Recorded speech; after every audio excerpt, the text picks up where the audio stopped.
ठीक है, अपना क्वेश्चन है भाई जेईई मेन 2025 का। A particle of mass m and charge q is fastened to one end a of a massless string. एक गोला है जिसका मास कितना है m और चार्ज क्या है q। इसको एक l लंबाई की रस्सी से बांध के रखा गया है।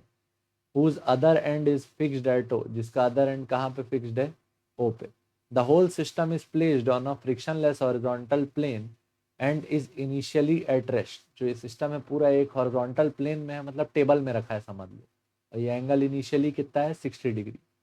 If uniform electric field is switched on along the direction as shown in the figure, electric field चालू कर दी गई इस डायरेक्शन में।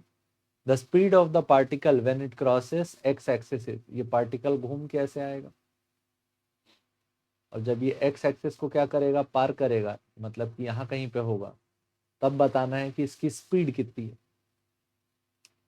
अगर स्पीड पूछा है तो ये कहीं ना कहीं किसका प्रॉब्लम है, एनर्जी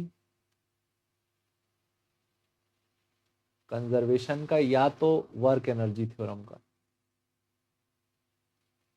वर्क एनर्जी थ्योरम ज्यादा अप्रोप्रिएट लग रही है, वर्क एनर्जी थ्योरम का एप्लीकेशन होगा। क्या है देख यहाँ पे, इलेक्ट्रिक फील्ड की डायरेक्शन में अगर हम लोग जाते हैं, when we move in the direction of electric field, electric potential drops. अगर इलेक्ट्रिक पोटेंशियल ड्रॉप कर रहा है तो कितना ड्रॉप करेगा, ये पॉइंट हो गया ए और ये पॉइंट हो गया बी, हॉरिजॉन्टली ड्रॉप करेगा।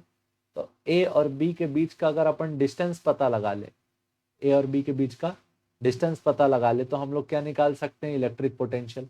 अच्छा, ये घूम के आएगा तो रस्सी से बंधा हुआ है, तो ये जो बी पॉइंट है इसका लेंथ कितना है, पूरा रस्सी के लेंथ के बराबर एल। लेकिन ये जो ए है, ए का लेंथ किसके बराबर रहेगा, एल कॉस 60।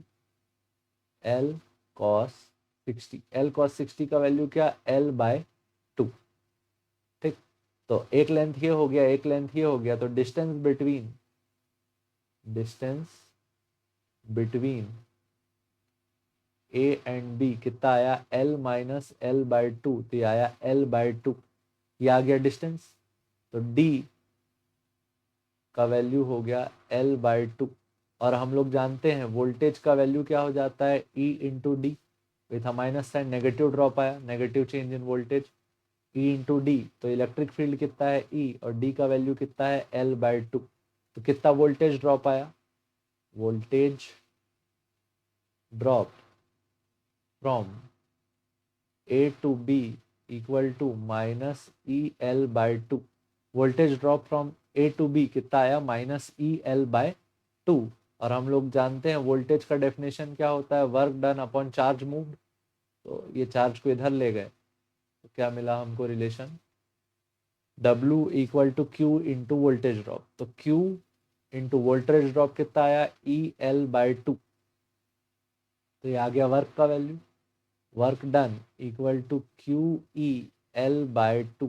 और यही क्या हो गया, चेंज इन काइनेटिक एनर्जी। यहाँ क्या लगा दिए, using work energy theorem, W all equal to क्या, चेंज इन काइनेटिक एनर्जी। तो W ऑल का वैल्यू क्या है, Q E L by 2 equal to half M V square minus half M zero का स्क्वायर। पहले मूविंग नहीं था charge, तो Q E L by 2 equal to क्या लिखे, half M V square. Half से हाफ क्या हो गया, कैंसल, एम नीचे गया तो क्या आया, Q E L upon M equal to V square. V का वैल्यू क्या आया, root over Q E L upon M. V का वैल्यू क्या आया, root over Q E L upon M. ठीक, ये अपना आंसर हो गया। ठीक, होपफुली आपको समझ में आया होगा। ए और बी पॉइंट के बीच में पहले वोल्टेज ड्रॉप निकाले, वोल्टेज ड्रॉप से वर्क डन निकाले, वर्क डन को किस में बदल दिए, चेंज इन काइनेटिक एनर्जी में। ठीक है, देखने के लिए धन्यवाद, जय हिंद।